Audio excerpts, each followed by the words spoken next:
All right, looks like we are live. Welcome, everybody, to another episode of Sasquatch Out of the Shadows Live. As always, I am your host, Alex Pedikov. I hope everyone's doing well on this Monday night. Hopefully, my voice isn't too bad, dealing with a little bit of a sore throat here. So I hope I'm not sounding too weird.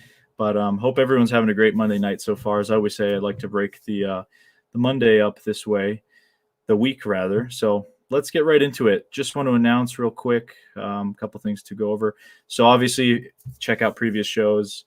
We had a great time last week with Ronnie LeBlanc of the show Expedition Bigfoot and Monsterland. If you want to check that out or any of the other shows, just check out the playlist, subscribe to the channel. You'll get updates if you hit the notification bell on upcoming streams. I usually post it about 3 or 4 days before the actual show goes live every Monday night at 8 p.m. So as you're watching now. Next week, we're going to be doing something a little different. I'm going to do a solo show. So it's just going to be me. I'm going to be talking about some of my projects and some things that are going on. We'll take some questions. And we're going to actually do a raffle. And I'll explain this more on next week's show. But we're going to be raffling off a few cryptozoology events. It's kind of a holiday charity raffle. So you'll be able to enter into the raffle. And the following week, I will do a drawing of the prizes. And it'll be like a $5 entry to get one entry into the raffle, and all the proceeds will go to a charity. I still haven't decided which one. Probably something with like a children's hospital. That's what I'm thinking. Just kind of a holiday charity. Going to be giving away Bigfoot tracks, a couple DVDs, that kind of stuff. So it should be a fun little raffle. Just something, raise some holiday cheer, maybe cheer up some kids in need. I think that's kind of what we need more of that kind of stuff in the world. So we'll have fun with that. But tonight's show, we're excited to have on Denver Michaels. So Denver is an author with a passion for cryptozoology, the paranormal, lost civilizations, and ancient history, and all things unexplained. He's also into hiking and kind of the outdoors. So I'll be excited to talk to him about some of that stuff too. And he's living on the road now, and we'll find out more about that. But in 2016, the Virginia native released his first book, People Are Seeing Something, which makes a case for the existence of lake monsters in the United States and Canada. Since then, he has gone on to author several books covering various cryptids and paranormal subject matter. His latest book, Giants, Men of Renown, delves into the worldwide myths and legends of giants. Really interesting stuff.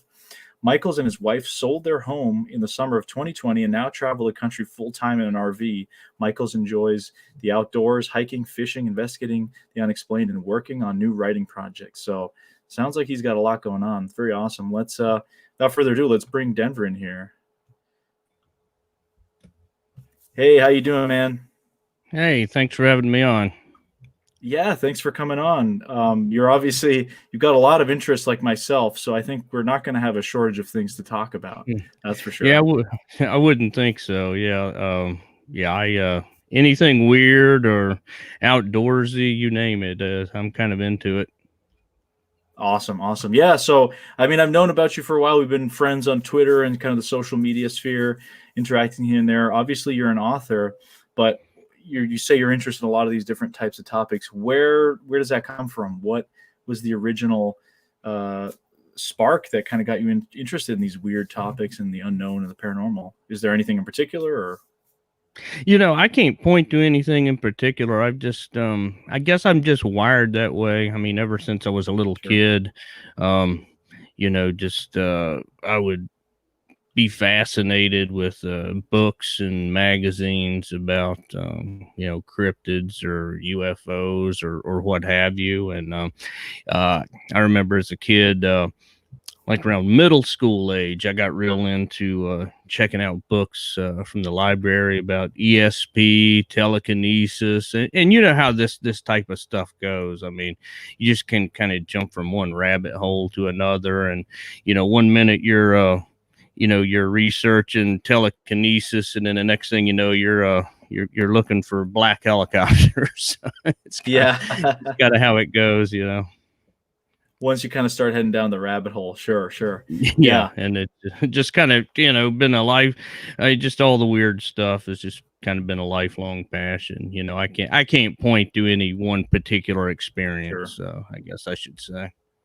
Yeah, no, cool.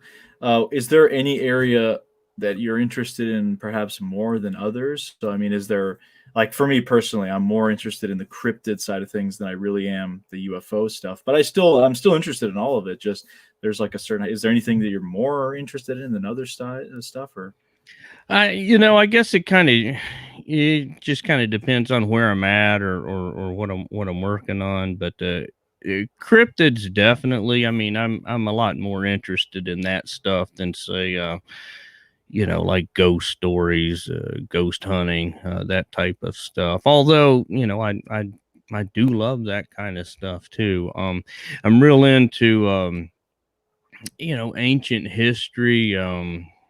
And by ancient history, I mean more your uh, alternate explanations sure, for sure, things. Like I'm real into the legends of myths and legends of giants all over the yeah. world. I'm really fascinated by a lot of your megalithic structures around the world, that sort of thing. So yeah, I'm probably most interested in, I would say, kind of a tie between cryptids and things like giants, ancient history type stuff. Yeah, awesome. Now, one thing I want to dive into right away, uh, no surprise here, is that lake monsters. So, obviously, one of your books, just make sure I get the title right. People are seeing something, very easy to remember. And I love the cover art. It's like that classic sort of Mancy Yeah. head sticking out the water. What's the story behind that? Can you talk a little bit about what it was like doing the research for that book, and if there were particular lake cryptids that you looked into that contributed to that? Well, what really drove me down that path, when I started writing, which I guess I actually started working on that book, like it came out first part of 2016. So I guess I started actually working on it in 2014. But it had kind of really been a kind of a lifelong, or at least since I'd say my early 20s, and I'm 47 now, just an interest in the topic. And I don't have a sighting to my credit. And growing up in Virginia, I mean, we don't really have any of those lakes or anything Yeah, nearby. But it was just something that always fascinated me because of the sheer number of reports and the similarities between them. I mean, they're that, like you said with the cover, that head and neck sticking out of the water. That's just a recurring theme. And as far as lake monsters go, I mean, there's some good books out there, but uh, people, at least, when I wrote my book, were more seemed to be more into Bigfoot and that sort of thing. And I just kind of felt like I wanted to throw my 2 cents in on the subject. And it for me, lake monsters, that's one of your cryptids that absolutely, and I'm not saying the others don't, but it's more likely to me that a lake monster could exist, than any other cryptid out there, right? Because there's just so much water. There's you really, to do any kind of meaningful research, you gotta put a lot of money into it, and it's really just a needle in a haystack. Whereas, I can just anywhere I'm at, and across the country, I can just hit the woods and look for Bigfoot or think. You understand what I'm saying? It's just oh yeah, absolutely. the barrier as far as doing anything meaningful, as far as the field research and putting it in and trying to find some evidence for these things is, so to me, the lake monsters are just really, of all the cryptids, that could absolutely exist for sure. Sure. Yeah, I couldn't agree with you more. I think it's really interesting. Obviously, Loch Ness is probably one of the most famous cryptids in the world. After, um, I'm just being told that my audio is now getting weird again. Let me just make sure real quick. I'm sorry. This seems to be a recurring issue with static feedback. Let's see. Input.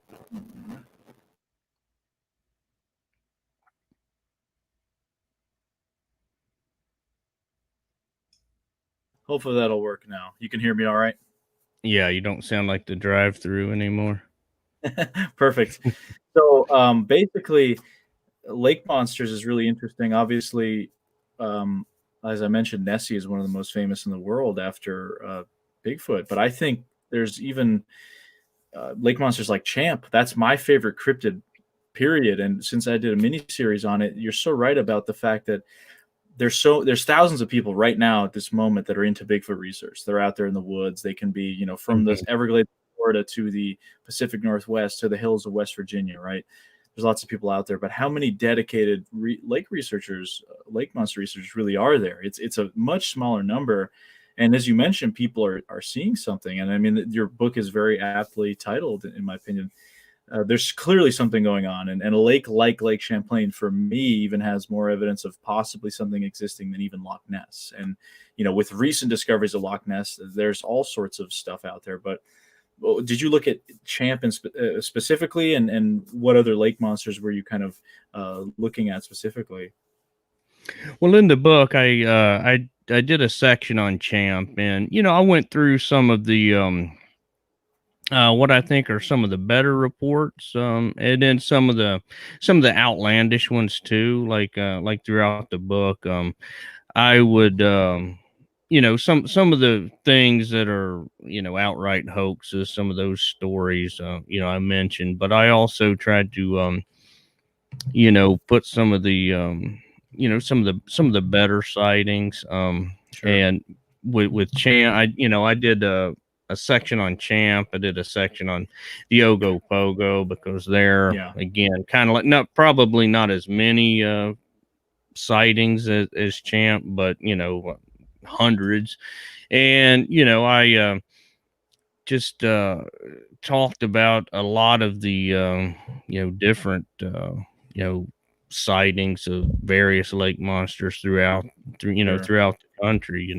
Tahoe, Tessie, Yeah. just even in the book, I even did a little section on, it's not a lake monster, but I did the White River monster, the Yeah. Right. Chesapeake Right. Bay, yeah, the Chesapeake. I threw a couple of rivers or sea serpent types River in sea there, but monster type stuff. Yeah. even with those, the similarities are just striking in a lot of cases with what you hear from the Champs and Ogopogos, Loch Ness, and it's just fascinating to me that these reports go so far back. They're so numerous and similar. Yeah, no, it's absolutely something that's undeniable, the similarities. And I mean, I'm particularly fascinated even as you mentioned. I mean, the Chesapeake Bay, Florida seems to have a lot of river slash lake monsters. We talked to Scott Martis, I think last month, about all sorts of host of lake monsters, and those topics came up. Something like the Altamahaha as well, which is Hmm. much more of a river, almost ocean kind of sea monster type thing. Really fascinating. But so you went to Lake Champlain. I think it was last summer, I believe, or When did I go? It was I think it's 2018. I was up there. No, 29. No, it was 2019, actually. All the years and months, everything's sure, running sure. together the older I get Well, here. Yeah, and this, 2019 I was up there. I was up in New England for a little while. yeah, Did some hiking up there and visited Lake Champlain also. awesome. That's one of my favorite places in the world, Lake Champlain. What did you think? Was that your first time there, and what was your kind of impression when you hit the lake? Yeah, that was my first time there, and I mean, what really impressed me about it is just the size. I mean, it is just absolutely enormous. It was just, I couldn't believe how big it is. It's just, yeah. I mean, I've been to the Great Lakes, and that's like what it reminds you of almost when you're there. Except for the Sure. mountains and stuff. But just the size of it, and knowing too how deep it is in a lot of places. I mean, just what stood out to me is, I mean, I wouldn't be surprised if anything could be in there. And the other thing too, when I was this didn't really have anything to do with lake monsters, but I was just kind of shocked at how quick the weather turned up there. I was Oh just yeah. kind of like driving along. I don't remember. I think I was on one of those islands. I can't Sure. remember the name of it, but wherever one of those islands is, I can't remember the name now. But just Probably driving the along and Vermont just Islands. yeah, okay, that's it. Yeah, it was up above Burlington a little bit, Yeah, but right. anyway, yeah, just driving along, then all of a sudden, I mean, just literally, like all of a sudden, severe thunderstorm just starts torrential downpouring and starts hailing and everything. I just couldn't believe it. Just like came out of nowhere. It's just kind of shocking at how quick that weather turned out in the middle of that lake like that. Oh yeah, it's really weird. I mean, it's such a strange geographic location because the lake itself is nestled between Hmm. mountains in Vermont, the Green Mountains in Vermont. You have the Adirondack Mountains on the New York Yeah. side. So the weather patterns, I think they call it the Witch of the Lake.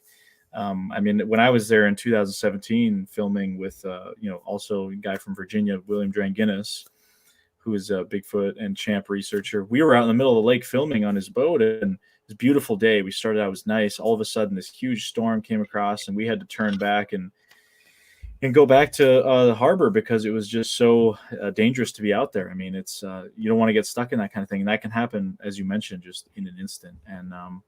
And yeah, that's one of the things I always hear people say is that their first impression of Lake Champlain. It's like, wow, it's jaw dropping. When I was there in September this last time with Chasing Legends, we were filming our Champ episode, and I couldn't wait to show the crew, what had never been to Lake Champlain, that first reveal, and everyone's like, wow, it's you read about it online, but it's truly stunning when you actually get to see it in person. Yeah, it is a beautiful place. And I mean, just some pictures, just with my phone of like the sun setting over the lake. And I mean, it, Oh, it there's looked like nothing something like you'd it. see in a magazine. It's just a really beautiful place. I really enjoyed my time there. And I wish I could have, spent a lot more time actually on the lake, while I was up that way.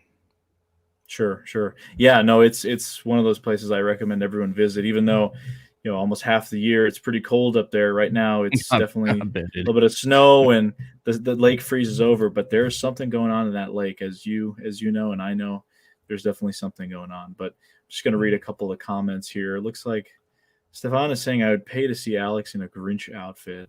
Huh. Well, I mean, if you want to pay me, then I'll wear the Grinch outfit. I'm just kidding. We'll see for the raffle show, but Kevin Hamilton says some of the ancient proof is what makes BF Bigfoot more credible to me. Cave drawings, totem poles, ancient tales all suggest our ancestors have seen these creatures in the flesh. Yeah, I mean, certainly there's some interesting kind of history to that. And West Virginia cryptids and strange encounters. That's Les Odell. Had him on, I think, show number 6 or 7 for those who are curious. It says Denver's ancient giant work is awesome. Yeah, Thank very you. cool. And Appreciate then that. I mean, let's hop right into that. That's the next topic I wanted to talk about, but that's a pretty good transition. So let's talk about giants. Obviously, giants are a very interesting topic. Lots of people talk about it. Some people in the Bigfoot community like to tie it in. You've got the people on the biblical side saying the Nephilim, Mhm. uh, fallen angels, all kinds of stuff about giants. Lots of tall tales, I guess, giants in Afghanistan that allegedly have been seen by the U.S. military. All kinds of stories that get spun online. Obviously, we know there's a lot of that kind Yeah. of stuff. What got you into giants, and what did you where did you start the research on that topic? Well, I mean, for me, I mean, that goes back. I mean, I started the research there just from the pages in Genesis in the Bible, and then because that's where my background, growing up, in a Christian home, and I'm not a Bible thumper or anything like that by any means, but I did grow up, down in Appalachia, and most people I knew down there, go to church every Sunday, and they believe the Bible literally. I mean, like whatever it says. So when Goliath is described as a dude that's 10 feet tall, I mean that was taught to me at a young age as being something that literally took place back then. So that was one of those things that has always stuck with me from an early age. And And what you find is that if you branch out of the Bible a little bit, well, I mean, you know, like in the book of Enoch, you know, you get a lot more intel on, you know, the Genesis account, and then there's other, you know, religious texts that expand on that. You know, the Book of Giants, which is, you know, fragments, you know, found in the Qumran caves, you know, that expands on it even more. The Kebra Nagas, it's part of the Ethiopian church's canon. That Yeah, expands right. on it a little bit more, you know. And so you go from there, and then, you know, you know, and a lot of that jives with you know, with legends and you know, from Mesoamerica, South Pacific, I mean, you name it, all over the world. You know, these tales, you know, in one way or the other, you know, talk about these giants that walked the earth long ago. Yeah, that's really something. I mean, we talk a lot about in these circles, the mounds, right? Connections to Hmm. possible giant stuff. Have you found any of that? I mean, we were talking about mounds right before we came on air here. What have you found? Have you found any connections with that, with mounds and giant stories? And Oh, sure. I mean, and it doesn't take long to, you know, to find that. I mean, there are hundreds, probably, I would say, of you know, newspaper reports, you know, from the 1800s, and even into the, you know, the mid, you know, I'd say, you know, probably 1920s, 1930s, you know, probably up around there, of, you know, these discoveries of giant skeletons, you know, in mounds, all across the country. You find it a lot, you know, in the 1800s, places like West Virginia, Ohio, you know, as people were moving more and more west, and, you know, people were acquiring land and cultivating it. You know, I mean, they didn't have much regard for these mounds and things. A lot of times they just, you know, plowed them up, or a lot of the mounds were, you know, open, you know, by artifact hunters. A lot of people didn't really care about the bones inside, but they're looking for artifacts. But again and sure, again, you just get all of these reports of these skeletons, you know, 7, 8, 9, you know, feet tall, and you know, a lot of people, you know, dismiss that, and I just to me, these giant discoveries that you read about, I can't, you know, you could dismiss it if you want, but to me, there's just so many. It's like Bigfoot reports or lake monster reports, right? There's too many to just say, oh no, you know, nothing's going on here. It's just BS. I can't believe that. There's just so many, and of course, you know, there are hoaxes. There's, you know, you have to kind of separate the wheat from the chaff as good as you yeah. can. But there's just so many of these reports that there just has to be a little something to it. Yeah, I mean, that's yeah, it's a really fascinating topic, and I've heard of it obviously in that historical context, but the North American context is interesting. There's a place here in New Hampshire called America Stonehenge. I don't know if you've been there. I'd say it's like Uh, it's kind of like this site. It's some people have said that perhaps the settlers were described as taller looking people than what the Native Americans would have been at the time. I don't know if that's something you've looked into at all, or Man, I didn't hear that last part. are you having You're trouble hearing breaking me? up a little bit. Oh no. Here, let's try I this don't one more time. I don't know if it's my end or your end, but you're sound like the drive-through guy to me.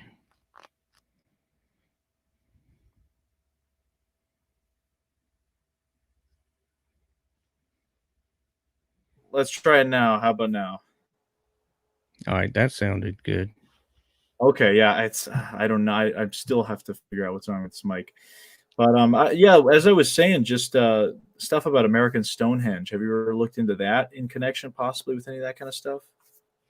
I mean, it could, and that's when I was up in New England. That was like the first place I visited when I went up there.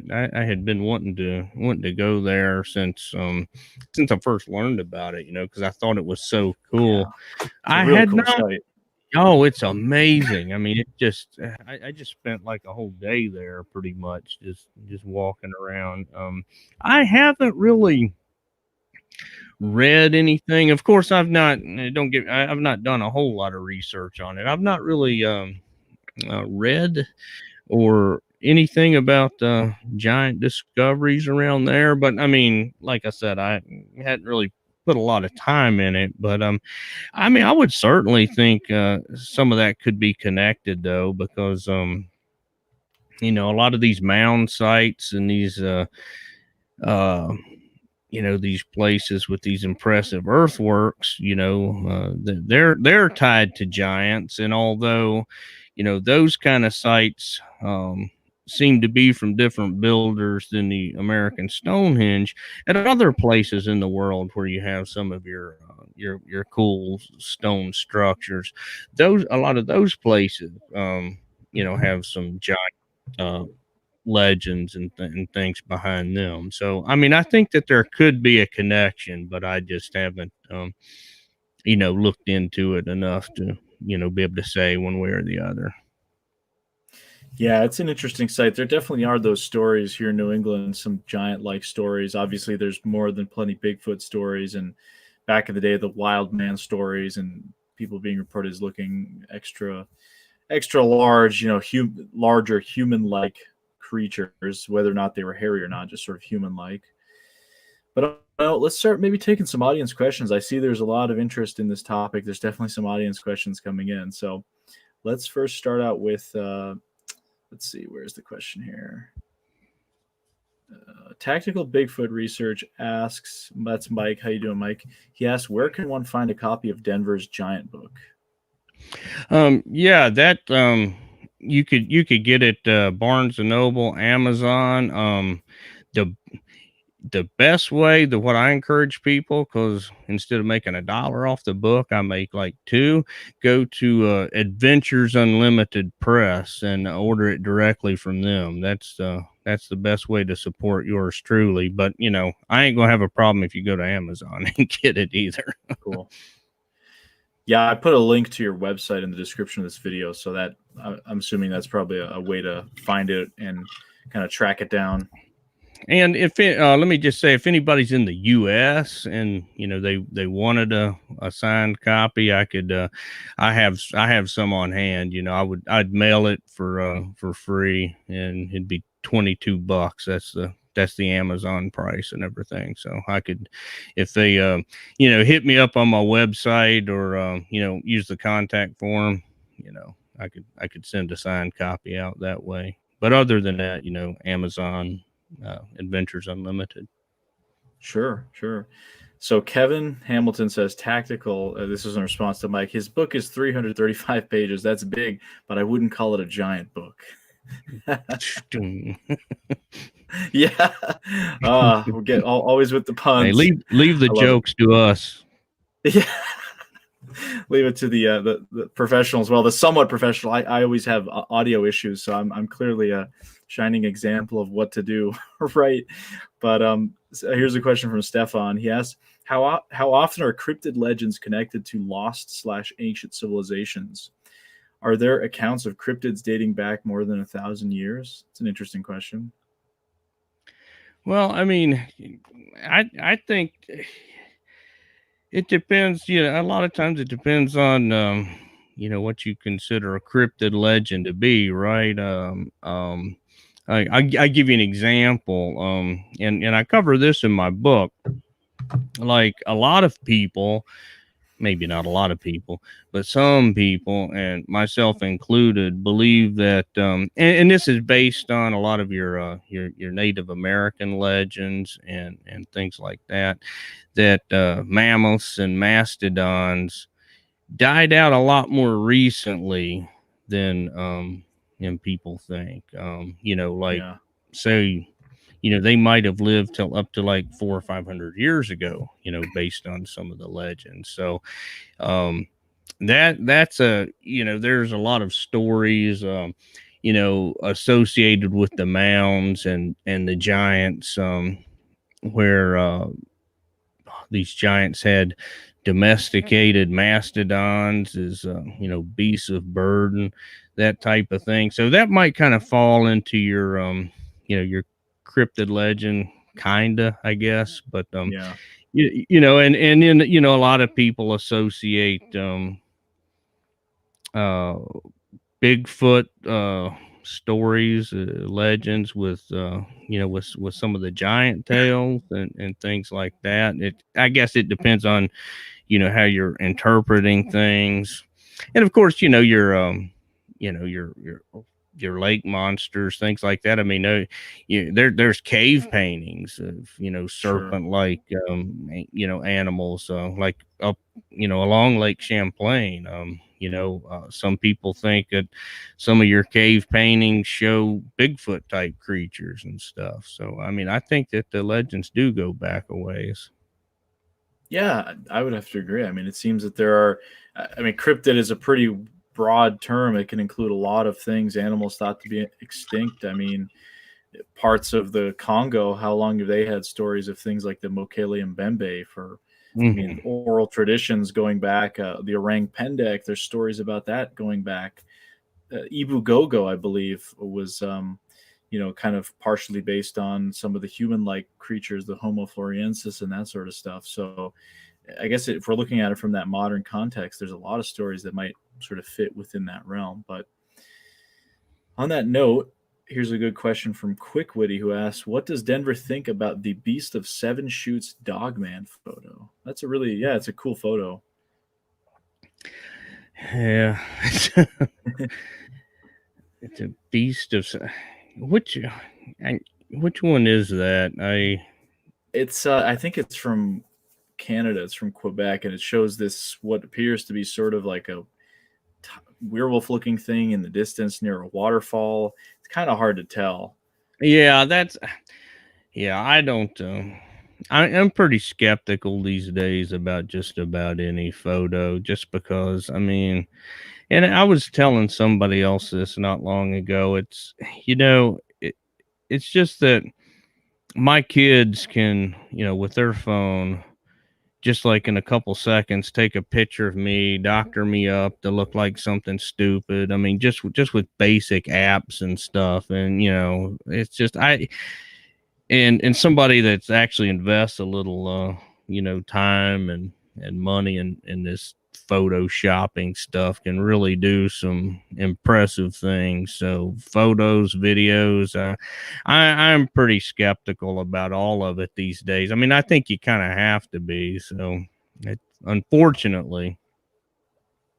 Yeah, no, I definitely with the modern photos, a lot harder with stuff that's taken way back in the day. But now, I mean, it's just so there's so Yeah, much fraud and so much fakery out there. yeah, And as so many others have said, you're not going to be able to use that as proof. Basically, I mean, you're going to need more no, than just video or photo evidence. That's very rarely even yeah, direct evidence of something nowadays. Unfortunately, just given yeah. the way things have gone. But we've got a great question from Tactical Bigfoot Research. He asks, "Has Denver done any research into the giants of Susquehanna?" If I'm pronouncing that right.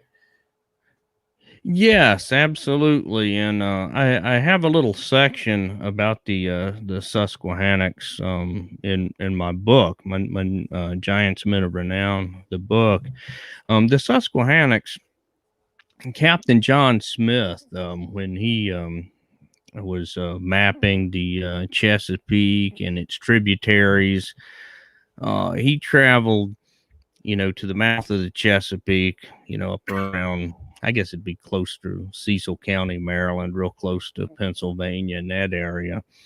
And he described the Susquehannocks as a giant like people. And, they were larger than the by far larger than the English and the other tribes in the area, and among them, um, there were some, even among the Susquehannock, there were some like even bigger guys. And in John Smith's writings, I think his general histories of Virginia. But anyway, there's a map of the Chesapeake, and it's a decorative. It's got the Chesapeake, but it's how back in those days maps were kind of works of art as well as Yeah, sure. of maps. But like in the upper right hand corner, there's a drawing of one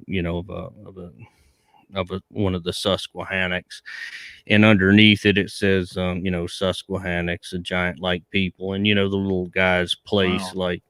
like at around the mouth of the Chesapeake. And he described them, the guy on the map, in his writings, and so and he gave a description of like what he wore, his weapons, that sort of thing. But he described the man on the map as the largest of the Susquehannocks that they met. And he described his arrows as being 5/4 of a yard long, so it's a 45-inch arrow. Anybody that's ever done any archery, any bow hunting, it's a pretty long arrow.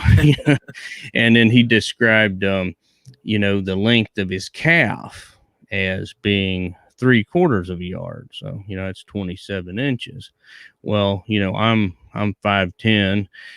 Back when I was trying to date, I'd say that I was 5'11". But anyway, if I measure from the bottom of my foot up to my knee, that's 19 inches. So that's a pretty big boy, and the National Park Service, along the Chesapeake Trail and stuff, and on their website, they're like, yeah, John Smith saw the Susquehannocks and he described them as a giant like people.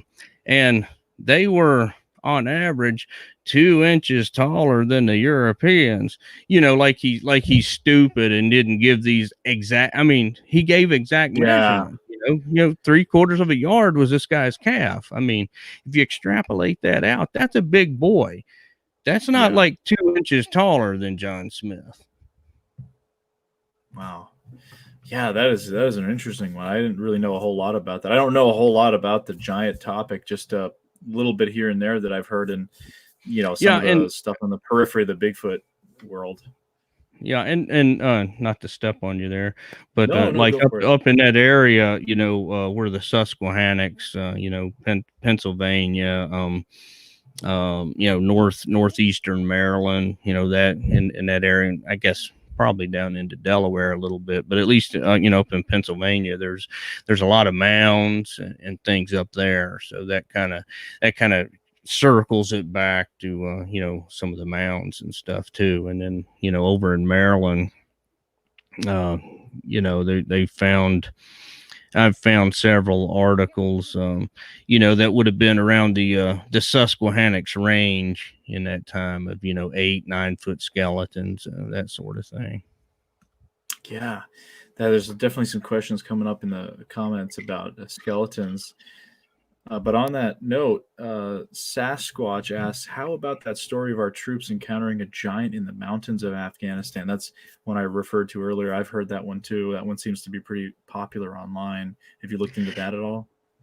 It's one that I think the first time I heard about it, and I was this was a while back actually. I mean, I was working nights and listening to Coast to Coast, and I heard Steve Quayle talk about it, and I really like him, but I kind of take some of his what he says with a grain of salt a little bit too. Sure. It's one of those things that it's like you either believe it or you don't. I can't find, I don't know any way to really verify this story. Yeah, I mean, I'd heard that soldiers in Afghanistan, that they killed a red-haired 15-foot tall giant in a in a cave in Afghanistan, things like that. I mean,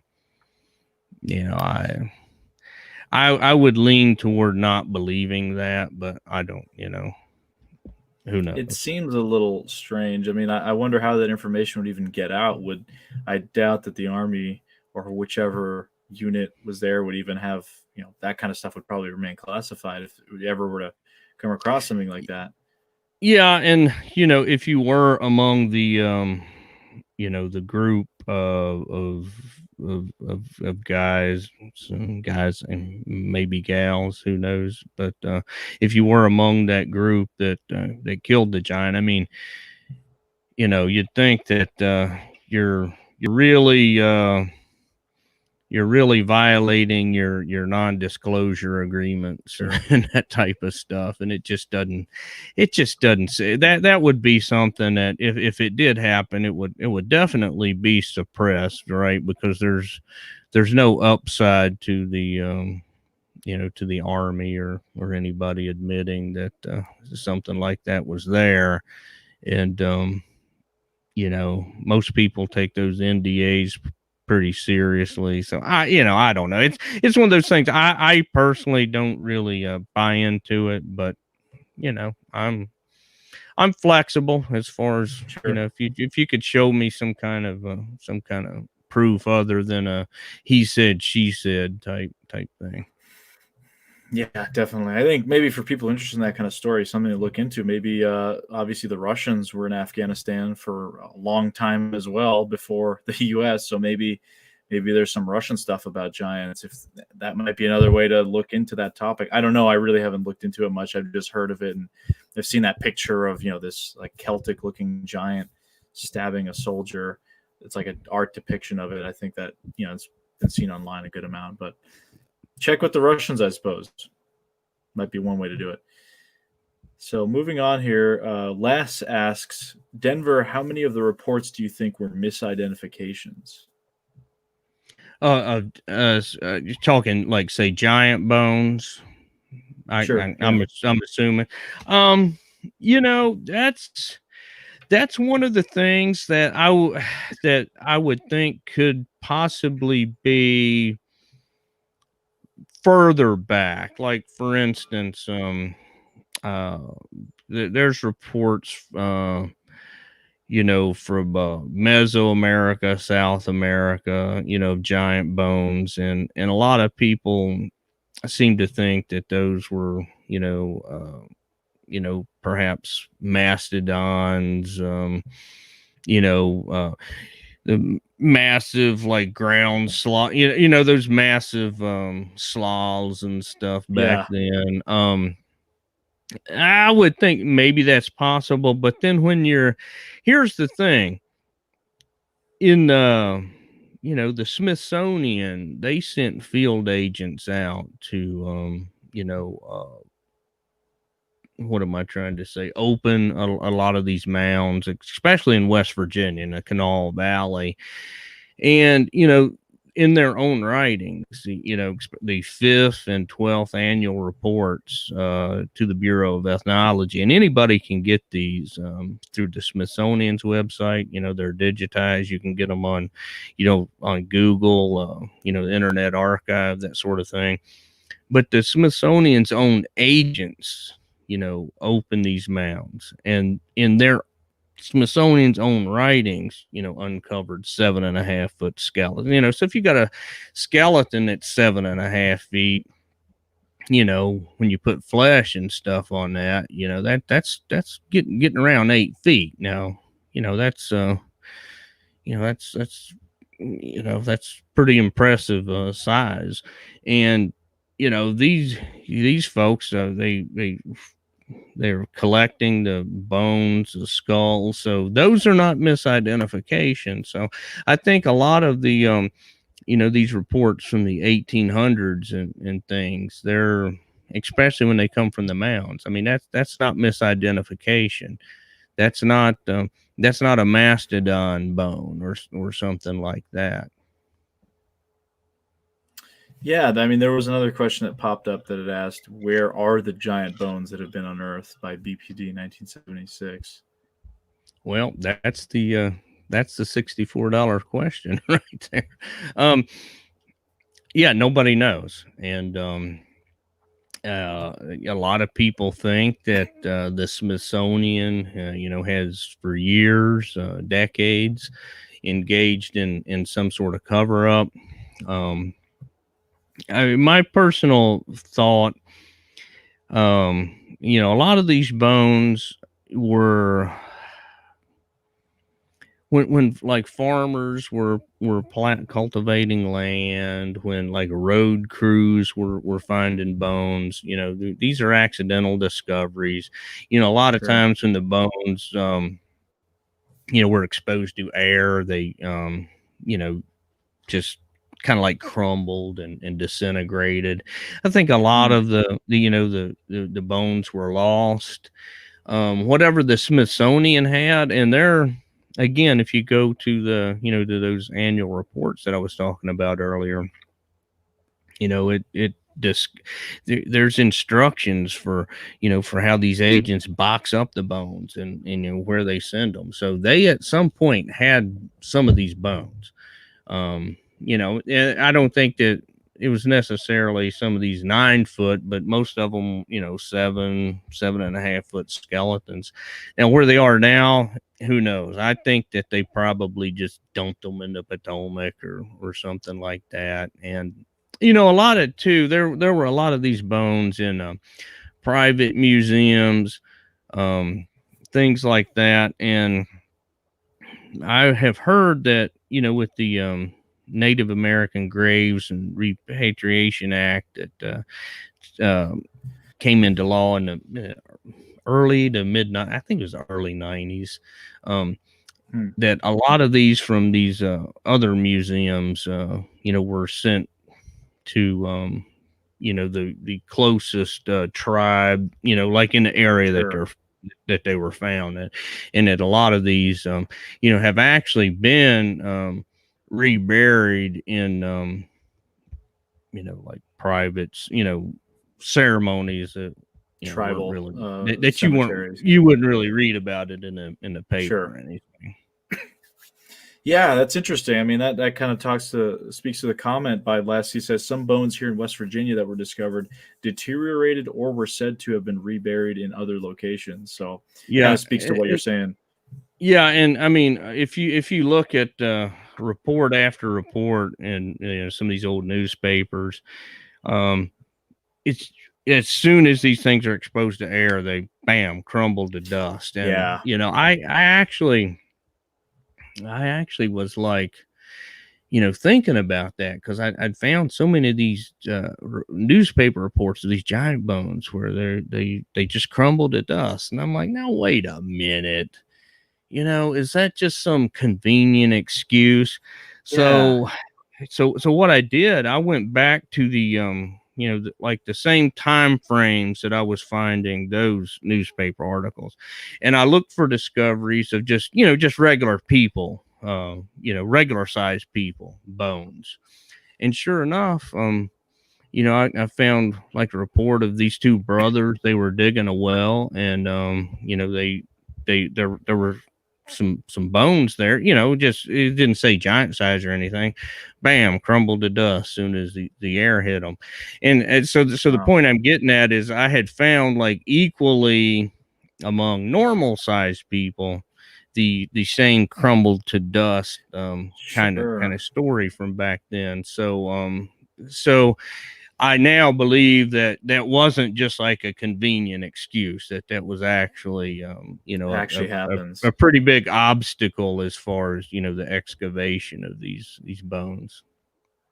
Yeah, that's interesting. I mean, I guess it just speaks to how brittle bone can become. I don't know Yeah. if it's been a couple hundred years or something. I mean, it's different when you have bones of animals that are fossilized, that they fell into a tar pit or they've been Yeah. stacked and kind of preserved. If you think about, obviously, we talk about this a lot in Bigfoot with bones out in the woods. I mean, I remember even just seeing the remains of a porcupine in the woods a couple months ago, and all that was really left a couple weeks later were just quills. I mean, you wouldn't have known there was a porcupine there otherwise. How quickly that stuff can go. So it is interesting. But yeah, I can see how you think your first thought would be, well, that's just convenient. They all just kind of crumble to dust like something out of a movie, but that actually may be happening. And there was another comment by Tactical Bigfoot Research who says, Mike says, I was told there are skeletons on display down on the New York Pennsylvania border, and I think he said Tioga. don't know if you've ever heard of that or anything, or anybody Oh, knows I'm anything not about that. familiar with that. Pennsylvania, New York borders not that I'm not real familiar with. I mean, I've done a lot of traveling, but not so Right. much in that part of the country. But it just kind of it speaks to what you're talking about. There being so many stories. I mean, even just in this comment section, people popping in stories. There's another one from, Sask watching Bigfoot saying there's a picture of a giant in Strange Stories and Bizarre Facts book, Reader's Digest series, if I'm correct. It just goes to show how pervasive these giant stories are. They seem to be kind of all over the place.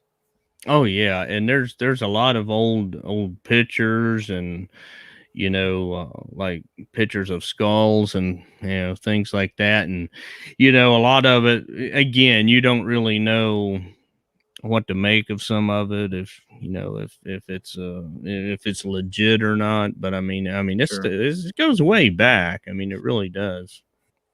Oh yeah, and as you talked about earlier with the biblical stuff, David and Goliath, and some of these stories, how pervasive just giants are in our folklore throughout different cultures around the world. Stories of giant people.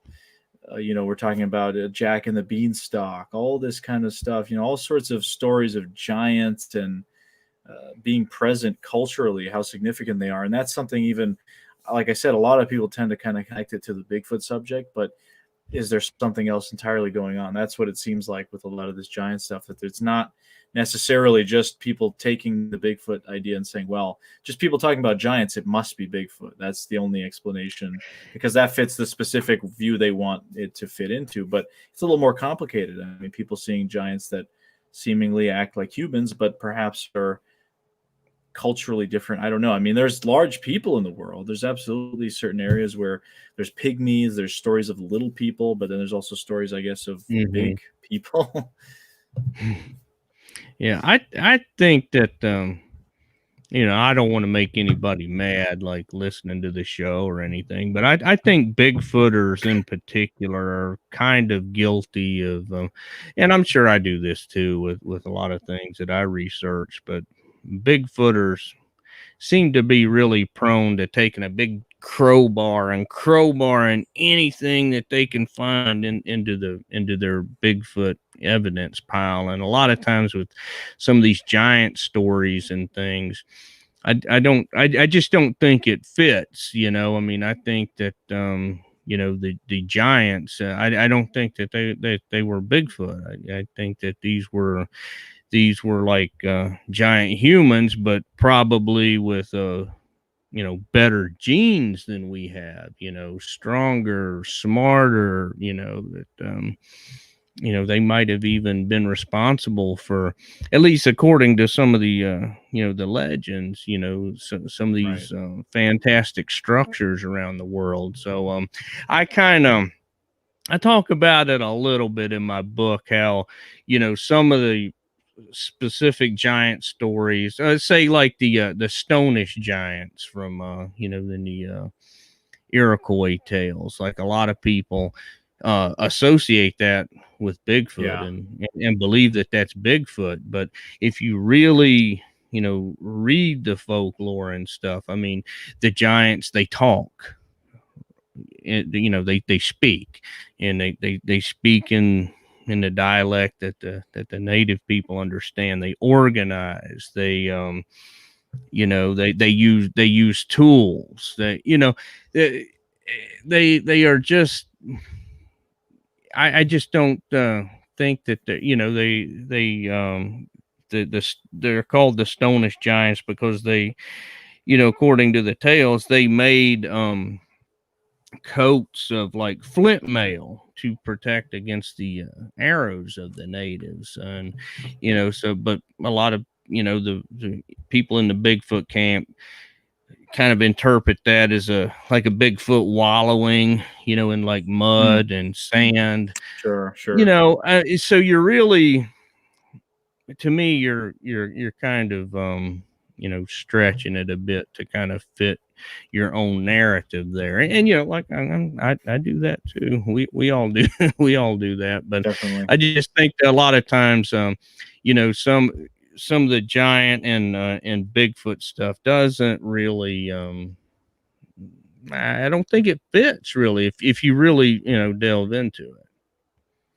Yeah, no, and I think that we're definitely all guilty of that. And I think in Bigfoot in particular, people like to take, especially a lot of what the Native Americans and those sorts of cultures said, and if it fits what is being described in the modern times, we'll just attribute it to something Bigfoot like. I will say that I've seen pictures of, I guess, the Stone-ish giants there with the Iroquois, and it looks pretty interesting. I mean, it's clearly you can see, I guess, depictions of it. These the people in the tribe being chased by these larger beings that have sticks and often looks like they have tools and like you said, almost this kind of armor like stuff that they're wearing. Really interesting, just culturally. But on the other hand, there are stories from different parts of North America, and every tribe had different folklore and different Mm-hmm. interpretations of whether, if we want to call it Bigfoot like stuff. Some considered them to be guardians of the forest, mountain Yeah. devils. They would kidnap and rape their families. In British Columbia, they considered the Sasquatch to be like a different tribe of people that were just Mm-hmm. living more wild. That's not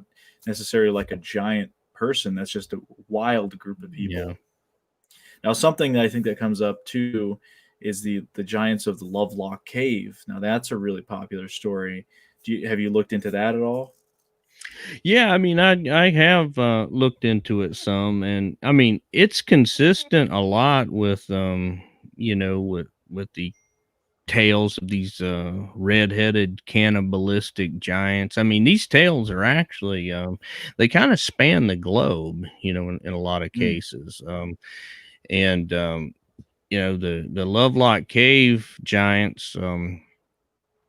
Supposedly they were red haired, they were vicious, and they ate people, and eventually the Paiutes, or however you say their tribe's name, had enough, and they blocked them in the in this cave, and set them on fire, and kind of did away with them. But that cannibalistic, red haired, you know, 9 foot tall, 7 foot tall, whatever.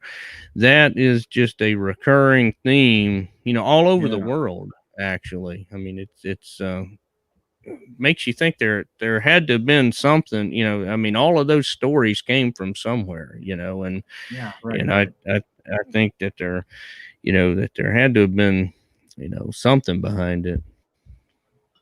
Yeah, and as I said, I mean, it's interesting. You have these, the Paiutes in Nevada, and then in the Middle East, stories with David and Goliath. You had these stories seem to be part of our folklore for so long in so many different cultures. Now, Mike says that he sent me a message about the New York Pennsylvania border skeletons in an area called Spanish Hill. I guess it's kind of related to the Susquehannocks kind of Okay. story. So I could send you. I'd be happy to send you that. It's a pretty. He just sent me the article. It seems pretty interesting. Okay, yeah, But send it to me. Yeah, and anybody listening, you can go on my website, hit the contact form, and anything you run across that you think's cool and you just want to share, or if you find me on Twitter or Facebook, send me a message. I love to get stuff like that from people. definitely, Kevin in the comments says some Giants beat the heck out of my Seahawks yesterday. That's too bad, man. I'm a Washington football team fan, so I hate to see the Giants win. That's a good one. Good joke there, Kevin. Better the jokes than I guess we are. Somebody else was saying we're not very good with the jokes. So, um, but let's switch gears a little bit. I Okay. feel like the giant topic, we could probably go on all night with it, but let's talk a little bit about your, obviously your lifestyle change. You're now Yeah. kind of mobile unit. You want to talk a little bit about how cool that is, or what's that like? Yeah, sure. So anybody out there that yeah, might be listening, be interested, me and the wife, back in the spring, we sold our house. We sold everything we owned. We bought an RV, and we quit our 9 to 5s, and we've been traveling the country full time. We decided a long time ago that when we paid our last tuition payment for our kids' college, that we're going to say, screw it, just do it, hit the road. And that's exactly what we did. It's maybe we're crazy, but we're having a lot of fun, and doing this. I mean, you get to see all kinds of cool places that Okay. you would never otherwise go to, right? Because you're staying at just various places off the interstate and things like that, and you get to see a lot of things that you would never otherwise do if you were just vacationing or Sure, whatever. sure. Yeah, that's really cool. It seems like a lot of interest in that type of stuff these days. I mean, I know there's a lot of YouTube channels out there that, it's RV life or Yeah, boondocking life with insert name, and it just seems like yeah. a pretty kind of cool thing to do if you're really into that mobile lifestyle. Yeah, there are more people doing it than we realized, and a lot of that's been spurred by, with the, I guess, advances in technology and things.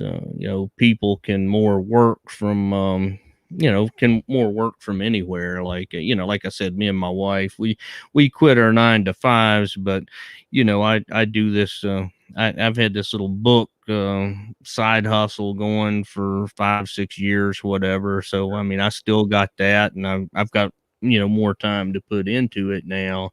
And she's got stuff that she does. She's got a like a bookkeeping business. So I mean, and when you're on the road like this, you don't you'd be surprised at how much less money you actually need when you don't have, you don't have all the stuff. Yeah, You don't have the upkeep of the house. You don't have, and then once you cut the kids loose and they're out, doing their own thing, and making their own living, you can just get by on so much less. And I'm just really loving this, just very simple lifestyle, and the freedom, the for the first time in my life, I actually feel free right now, sure. because I can just pick up, I can go where I want, when I want, and just do what I want. That's really cool. Now, you mentioned obviously you're continuing your research. Have you, on your travels, have you been inspired to look into any certain topics, or has it kind of furthered the research in a way and led you down a different paths in terms of what you're interested in maybe doing a new book on or new research on?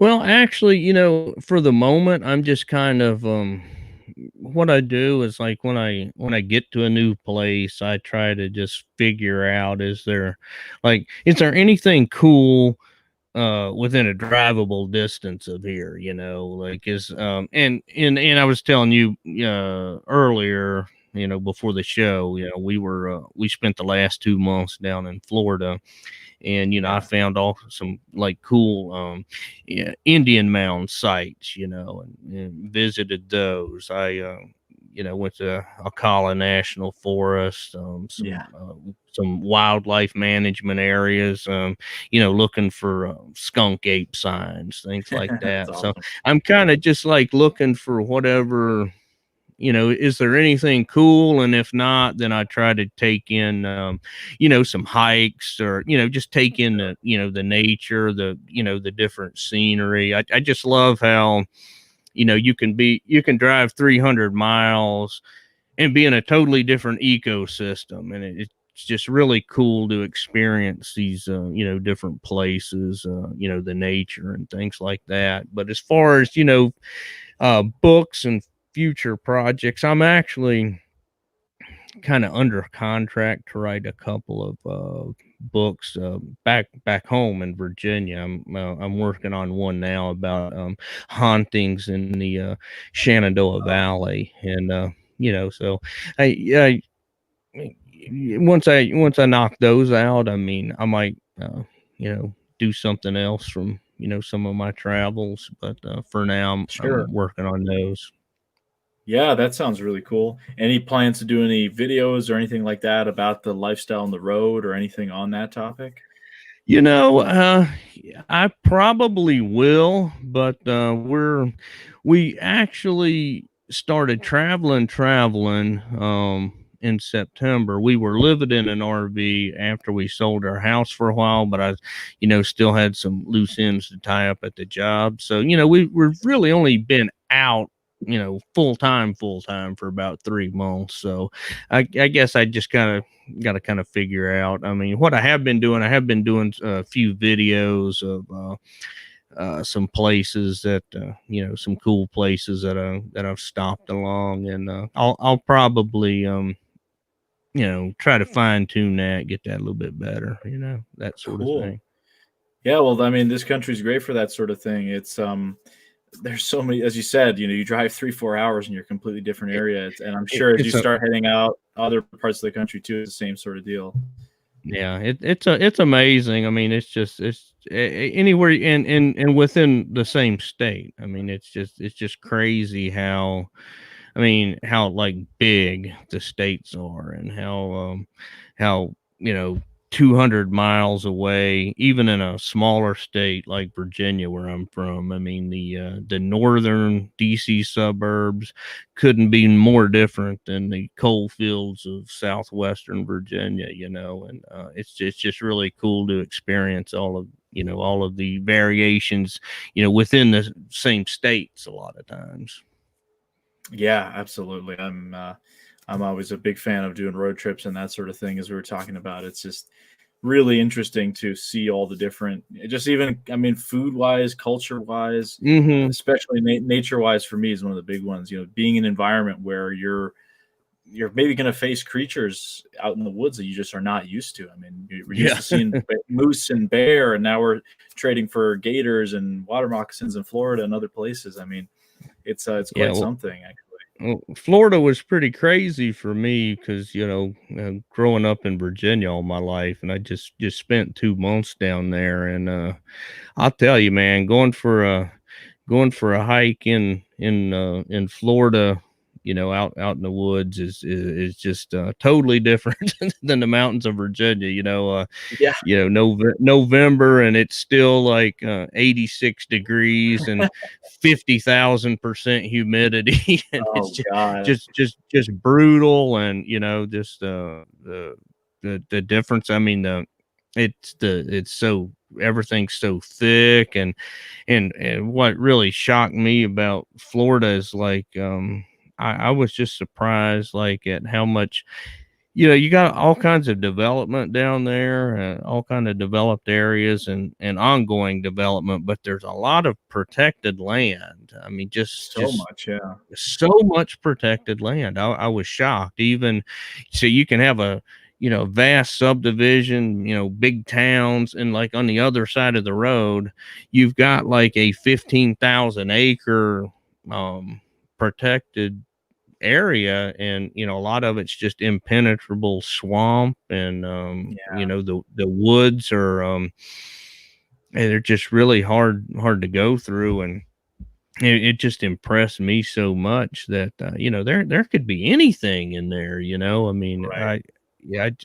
I saw a lot of, wildlife, and yeah, I can't see I really found any good evidence for skunk ape or anything, Sure. but I mean, I did find, like a really big depression in the ground, but I couldn't make out any, you know it it's like your typical Facebook picture of, look at my Yeah, footprint, and it's really just a big spot in the ground. It could be anything, but I will right, say right. that anything could be living in those woods in Florida. I ain't kidding you. I wouldn't be surprised if there's a triceratops or something in there, man.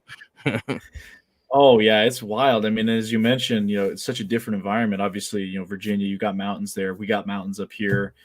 The how flat it is, it's crazy. Even when I was just a couple months ago in Louisiana, it's a similar environment. I mean, the bayou's a little different. I think Florida's a little more subtropical, but it's still, I Hmm. mean, the gators and all the things you got to face out there at night. I mean, it's a real interesting environment if you're used to woodlands like we are. Yeah, Just a totally it different is. vibe.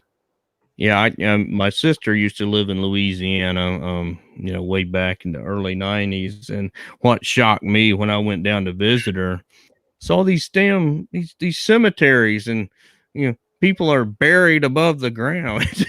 It's just freaked me out. It's like, what? It's so And she's weird. like, oh yeah, because the water table's so high and flooding and stuff. It just it's just really amazing how diverse our country is.